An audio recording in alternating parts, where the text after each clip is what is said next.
వంచన, ద్రోహం, మోసం, కుట్ర, కుతంత్రాలతో ఒక్కడిని చేసి ప్రజలకు సేవ చేద్దామనుకున్న పాపానికి 30 సంవత్సరాల కష్టాన్ని, పేరును, పరపతిని నాశనం చేసి ఒంటరిని చేశారు. తమ స్వార్థాల కోసం, రాజకీయ పదవుల కోసం మేము తప్ప వేరే వాళ్ళు రాకూడదనే ఉద్దేశంతో శత్రువుల పార్టీలను కూడా రహస్య ఒప్పందాలతో ఒక వ్యక్తిని, ఒక శక్తిని నాశనం చేశారు. మీకు ఇప్పటికే అర్థమై ఉండాలి, ఆయనే చిరంజీవి. ఈ యుద్ధంలో నాయకులు ఉండరు, అందరూ సైనికులే.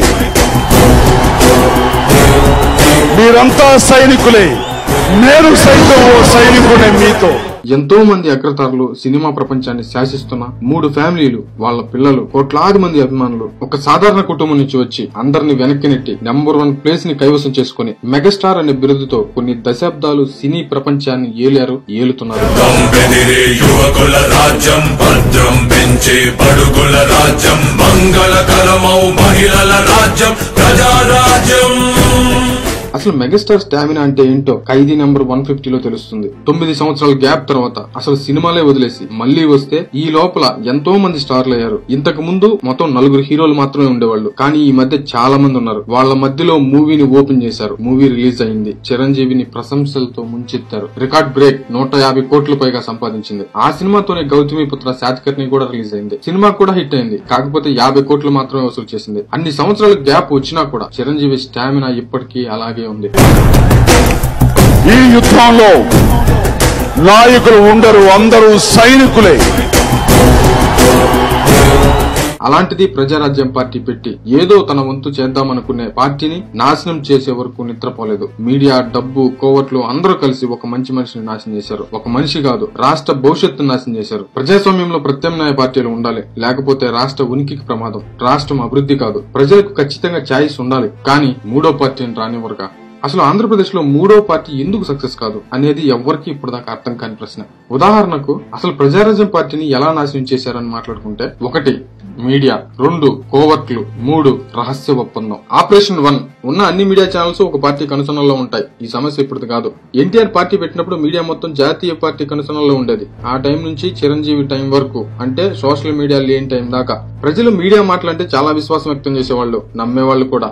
ఒక ఆరోపణ కల్పించి దాన్ని పెద్దది చేసి చూయించి ప్రజలను అయోమయానికి గురి చేస్తారు. ఉదాహరణకు శ్రీరెడ్డి మ్యాటరే. నిందలు మోస్తున్న పార్టీ ఆరోపణలు ఖండించడానికి వీలు లేకుండా చేస్తారు. కనీసం వారి బాధలను కూడా ప్రజల దాకా చేరే అవకాశం లేకుండా చేస్తారు. ఈ తప్పుడు వార్తల కథనాలతో జరిగే నష్టం చాలా ఎక్కువగా ఉంటుంది. అప్పటి ఎన్టీఆర్ ఈ ప్రాబ్లం ఎదుర్కొన్నారు. ఆయన చరిష్మా ముందు అది నిలబడలేకపోయింది. మీడియా విధానాల వల్ల ఎన్టీఆర్ చాలా బాధపడ్డారు. చాలా సార్లు అసహనం వ్యక్తం చేశారు కూడా. ఆ తర్వాత ఈ ప్రాబ్లం వైఎస్ఆర్ పడ్డారు, అసహనం వ్యక్తం చేశారు. అందుకే సొంత ఛానల్ పెట్టుకున్నారు, పేపర్ కూడా. ఈ ప్రాబ్లం వైఎస్ఆర్ చరిష్మా ముందు నిలబడలేకపోయింది. తర్వాత చిరంజీవి, ఆయన మీద కూడా ఈ ప్రయోగం జరిగింది. ఎన్టీఆర్ వైఎస్ఆర్ కంటే ఎక్కువగా జరిగింది. అసలు కొత్త పార్టీ కాబట్టి ఇలా చేస్తారు అనే విషయం చిరంజీవి చాలా ఆలస్యంగా గ్రహించడం వల్ల ప్రాబ్లం ఎక్కువైంది. ఆ టైంలో ఆపరేషన్ 2 కోవట్లు ఇదే అసలైంది, మెయిన్ది. ఎన్టీఆర్ గానీ వైఎస్ఆర్ గానీ కోవట్ల ప్రాబ్లం పెద్దగా ఉండేది కాదు. ఎందుకంటే కోవట్ల ప్లానింగ్ అప్పట్లో ఎక్కువగా ఉండేది కాదు. దీనికి ఆర్జుడు చంద్రబాబు అనేవారే ఎక్కువ. ఇది ఎలా ఉంటుందంటే, కొత్త పార్టీ పెట్టగానే తమ పార్టీకి చెందిన వారు గానీ లేదా సింపథైజర్స్ గానీ కొత్త పార్టీలోకి పంపిస్తారు. వారు చూపించే ప్రేమ, బాధ్యత అందరికంటే ఎక్కువగా ఉంటాయి. ప్రాణమైనా ఇచ్చేస్తామన్నట్లుగా ప్రవర్తించి ముందు అధినాయకుడి దృష్టిలో పడతారు.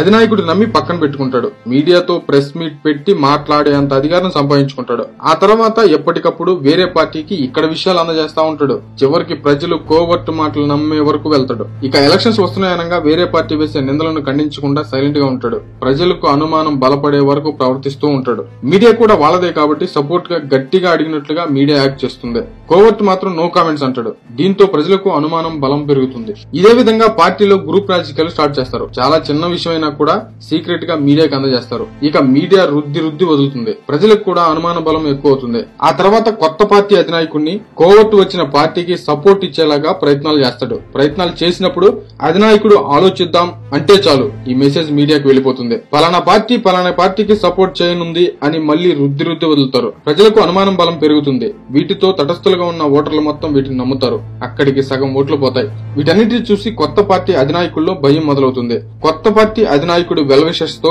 కోవర్ట్ కావాలని పరిచయం పెంచుకుంటాడు. మందు పార్టీలు, అమ్మాయిలు అంటే మోడల్స్, కొంతమంది హీరోయిన్స్ ను ఉపయోగించి తన వైపుకు తిప్పుకుంటాడు. పరిస్థితి పార్టీలో గందరగోళంగా ఉంటుంది. పార్టీ అధినాయకుడు మాత్రం ప్రజల్లో తిరుగుతూనే ఉంటాడు. తప్పదు కదా, పార్టీ బలోపేతం చేసుకోవాలి. అప్పుడు కోవర్ట్ పంపించిన పార్టీ కోవర్ట్ తో మీటింగ్ అరేంజ్ చేసుకుంటుంది. అసలు సపోర్ట్ చేస్తాడా లేదా కన్ఫర్మ్ చేయమని చెప్తుంది. అప్పుడు కోవర్ట్ తాను లొంగ తీసుకున్న కొత్త పార్టీ వ్యక్తులతో మీటింగ్ ఏర్పాటు చేస్తాడు.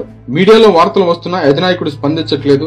ఒకవేళ ఆ పార్టీకి సపోర్ట్ ఇస్తే మన పరిస్థితి ఏంటి అని ఒక అనుమాన బాణం వేసేస్తాడు. కంగారు పడిన నాయకులు కొత్త పార్టీ అధినాయకుడిని కలిసి విషయం చెప్పి మీరు ప్రెస్ మీట్ పెట్టమని అడుగుతారు. వీళ్ళని నమ్మిన అధినాయకుడు ప్రెస్ మీట్ పెట్టి ఇలాంటి గాలి వార్తలను ఖండిస్తాడు.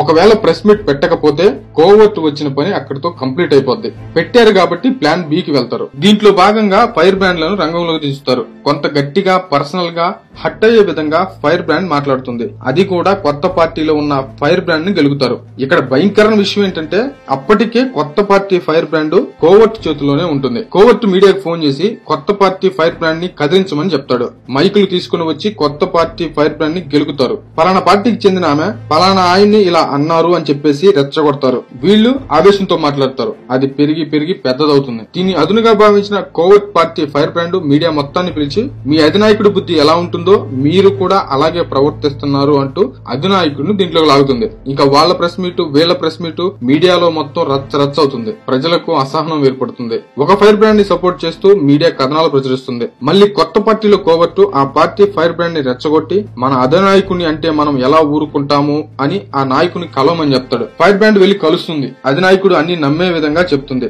నువ్వు తగ్గొద్దు, ప్రజలకు నిజాలు చెప్పండి అంటూ ఆదేశం ఇస్తాడు. అదే విషయం ఫైర్ బ్రాండ్ వచ్చి కోవర్ట్ కు చెప్తుంది. ఇక అంతే, ఈ వార్త మీడియాకి వెళ్ళిపోతుంది. వాళ్ళు తప్పు చేసిన అధినాయకుడే ఎంకరేజ్ చేస్తున్నాడు, ఇలాంటి పార్టీ ప్రజలకు ఏం చెప్తుంది అంటూ డిబేట్లు పెడతారు. కొత్త పార్టీని ప్రజల్లో చులకన చేస్తారు. ఇప్పటికీ ఫ్యాన్స్ తప్ప మిగిలిన ఓటర్స్ అందరూ వెళ్లిపోయి ఉంటారు. ఇలా గందరగోళంలో కొత్త పార్టీ అధినాయకుడికి పార్టీ బలోపేతం చేయాలో ఈ సమస్యలు తీర్చాలో తెలియదు. సడన్ గా కొత్త పార్టీ అధినాయకుడి మీటింగ్లకు జనం తగ్గుతూ ఉంటారు. అధినాయకుడికి అర్థం కాదు ఆ టైంలో. మీడియా డిబేట్లలో హీరో కాబట్టి మొదట్లో వచ్చారు, ఇంకా ఎందుకు వస్తారు అంటూ జరుగుతాయి. అసలు పార్టీలో ఏం జరుగుతుంది అని అధినాయకుడు పార్టీ మీటింగ్ ఏర్పాటు చేస్తాడు. ఇది ఎలా జరుగుతుంది, ఏం జరుగుతుంది అని అడుగుతాడు. కోవర్ట్ ఇదంతా మీడియానే చేస్తుంది. ఎన్టీఆర్ కి వైఎస్ఆర్ కూడా ఇలాగే జరిగింది, మనకు మీడియా లేకపోవటం వల్ల ఇలా జరుగుతుంది అంటూ మీడియాపై ఏకగ్రీవంగా చెప్తాడు. మిగిలిన నాయకులు కూడా అదే చెప్తారు. ఎందుకంటే మీటింగ్ కి ముందు నుంచే కోవర్ట్ వీళ్ళని ప్రిపేర్ చేసి ఉంటాడు కాబట్టి. అధినాయకుడు కొన్ని ఛానల్స్ టార్గెట్ చేసి మీడియా ఎలా చేస్తుంది అలా చేస్తుంది అంటూ విరుచుకుపడతాడు. ఇక అంతే, కథ క్లైమాక్స్ కు వచ్చినట్లే. మీడియా మీద దుష్ప్రచారం అంటూ మీడియా మీద ప్రజల్లో సింపతి వచ్చేలాగా క్రియేట్ చేస్తారు. కొత్త పార్టీలో ఇప్పటిదాకా జరిగిన పరిణామాలన్నిటికీ కొంచెం డోస్ పెంచి ప్రజలు నమ్మే విధంగా పోసకొచ్చినట్లు చెప్తారు. కొసమెరుపుగా విశ్వసనీయ వర్గాల సమాచారం మేరకు కొంతమంది అధినాయకుడి ప్రవర్తన నచ్చక పార్టీ మారాలనుకుంటున్నారు అని చెప్పేసి వదిలేస్తారు. ప్రజల్లో చర్చ జరుగుతుంది. ఓటు వేయటం తీసి పక్కన పెట్టి పార్టీ నడిపించటం అందరి వల్ల కాదు అంటూ మాట్లాడుకుంటారు. ఈ టైంలో సర్వేలు బయటకు వస్తాయి, దొంగ సర్వేలు. ఇది చూపించాల్సింది మీడియానే కదా. పార్టీకి ఇంత వచ్చింది, ఈ పార్టీకి అంత వచ్చాయి, కొత్త పార్టీ గురించి అసలు మాట్లాడని సర్వే అంటూ వేసేస్తారు. కొన్ని ప్రాంతాల్లో ప్రభావం ఉండే అవకాశం ఉంది అని కూడా చెప్తారు. ఈ సర్వే చూసి కొత్త పార్టీ మిగతా నాయకులతో మన పని అయిపోయినట్లే అని భయపెట్టడంతో పార్టీ మారాలని కొంతమంది అనుకుంటారు. అంతా అయిపోయింది, ఇప్పుడు ఏం చేస్తామని కోవర్ట్ మాట్లాడతాడు.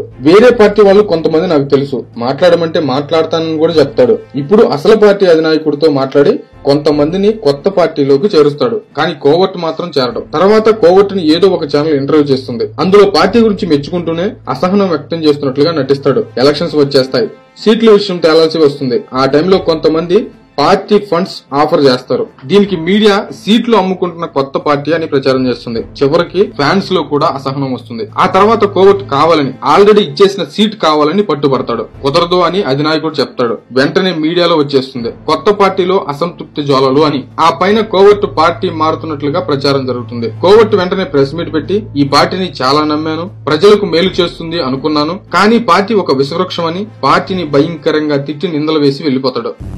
ప్రజారాజ్యం విషవృక్షం, ప్రజల పాలిట విషవృక్షం. ప్రజారాజ్యం పార్టీ అని అంటున్నటువంటిది ఈ ప్రజారాజ్యం కంపెనీ ప్రజల పాలిట విషవృక్షం. ఓనర్లకి ఖచ్చితంగా కల్పవృక్షం కావచ్చు, కామధేనువు కావచ్చు, చింతామణి కావచ్చు. ఓనర్లకి ఇది కల్పవృక్షం, కామధేనువు, చింతామణి, అక్షయపాత్ర అన్నీ కాదండి. ప్రజల పాలిట ఆంధ్రప్రదేశ్ రాష్ట్ర రాజకీయాలలో మాత్రం ఇది ఒక అవాంఛనీయ శక్తి, ఇది ఒక విషవృక్షం. అప్పుడు ఒక పెద్ద నాయకుడు ఈ ప్రజారాజ్యంలో ఒక ఓనరు రైలు దూసుకుపోతుంది ప్రజల్లోకి అంటున్నారు. ప్రజల్లోకి దూసుకెళ్ళిపోతే మరణిస్తారండి వాళ్ళు. ఇది పట్టాల మీద ఉండాలి, పట్టాలు తప్పేసింది. పట్టాల మీద ఉండాలి, రైలు అనేది పట్టాల మీద ఉండాలండి. ప్రజల్లోకి దూసుకెళ్ళిపోతుంది, ప్రజల్లోకి దూసుకెళ్ళిపోతుంది అంటే వెళ్ళకపోతుంది. ప్రజల్లోకి దూసుకెళ్లకుండా ఆపగలిగి దాని పట్టాల మీద నడిపించేటటువంటి శక్తి, సామర్థ్యం ఉన్నటువంటి వాళ్ళు నాయకత్వం కావాలి. అంతేగాని ఈ పట్టాల మీద నుంచి ప్రజల్లోకి తీసుకెళ్లిపోతే చాలా ప్రమాదాలు జరుగుతాయండి. Operation covert complete. దీన్ని సాధించినందుకు గాను 100 కోట్ల డబ్బు, పెద్ద పదవి కోవర్టుకు దక్కుతాయి. ఎలక్షన్స్ అయిపోతాయి, కొత్త పార్టీ ఓడిపోతుంది, అది కూడా ఘోరంగా. ఆపరేషన్ 3 రహస్య ఒప్పందం. ఇది చాలా సింపుల్. 2 పార్టీలు కొత్త పార్టీపై ఇద్దరు ఒకేలాగా ఖండిస్తూ ఉంటారు అంతే. కొత్త పార్టీ ఆ పార్టీతో కలుస్తుంది, లేదా ఈ పార్టీతో కలుస్తుందని వీళ్ళు, ఆ పార్టీతో కలుస్తుందని వాళ్ళు ప్రజలను అయోమయానికి గురి చేస్తారు. మిగతా విషయాలు సహకరించుకోకపోయినా కొత్త పార్టీని నాశనం చేయడంలో మాత్రం బాగా సహకరించుకుంటారు. ఎలక్షన్స్ అయిపోయాయి, ప్రమాణ స్వీకారం కూడా అయిపోయింది. కొత్త పార్టీకి ఏం చేయాలో తెలీదు. గెలిచిన కొద్ది మంది వాళ్ళ రాజకీయ భవిష్యత్తు కోసం మనం నడవలేము, మనం నడిపించలేము అని చెప్పి మాట్లాడుతూ ఉంటారు. వ్యతిరేకత ఎక్కువగా ఉంది అంటూ వేరే పార్టీలో విలీనం చేసేదాకా వెంటాడతారు.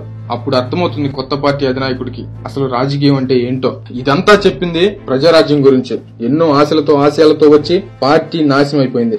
ఓడిపోయిన రాత్రి జరిగిన విషయం తెలుసుకున్న చిరంజీవి ఎంత కుంగిపోయి ఉంటారో, ఎంత బాధపడి ఉంటారో అర్థం చేసుకోవచ్చు. ఇన్నాళ్ళు సంపాదించుకున్న నమ్మకం, పేరు, ప్రతిష్ట మొత్తం పోయింది. 30 సంవత్సరాల కష్టం పోయింది. చిరంజీవి బాగా సెన్సిటివ్ కనుక ఏడ్చారు అని అప్పట్లో వార్తలు కూడా వచ్చాయి. మేలు చేద్దాం అనుకున్నందుకు చిరంజీవికి వచ్చిన బహుమతి ఇది. అప్పుడు వచ్చింది ఒక పార్టీ. ఇల్లేమో దూరం, అసలే చీకటి, గాఢాంధకారం, దారంతా గతుకులు, చేతిలో దీపం లేదు, కానీ గుండెల నిండా ధైర్యం ఉంది.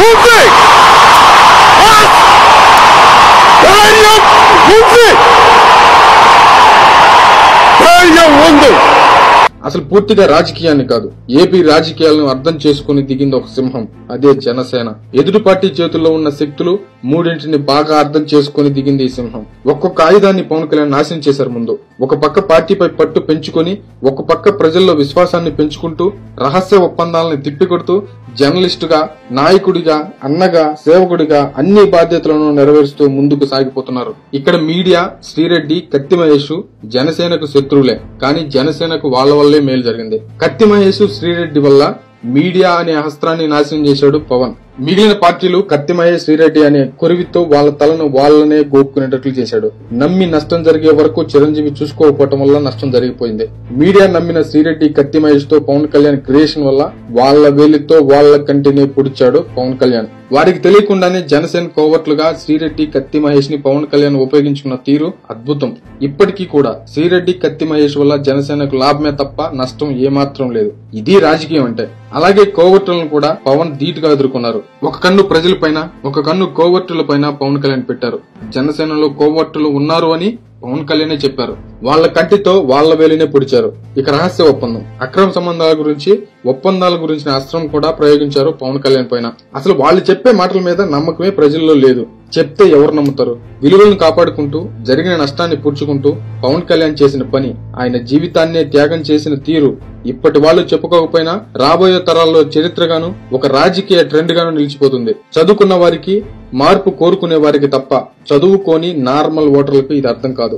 ఎందుకంటే వాళ్ళకి ఓటు ఎందుకు వేయాలో తెలియకుండానే ఓట్లు వేస్తున్న వాళ్ళు లక్షల్లో ఉన్నారు. వాళ్ళలోనే మార్పు రావాలి. 30-40 సంవత్సరాల డబ్బు, మద్యం, మ్యానిపులేషన్ తో కూడుకున్న రాజకీయ విషవృక్షం కదా, పెకిలించడానికి టైం పడుతుంది. ఇది జరిగిన రోజున మంచి రాజకీయాలు, అభివృద్ధి రాష్ట్రానికి వస్తాయి. ఈ దిశగా పవన్ కళ్యాణ్ అడుగులు వేస్తున్నారు. సాధించాలి అంటే ఓపిక అవసరం. మనుషులు కదా మారాల్సింది, టైం పడుతుంది.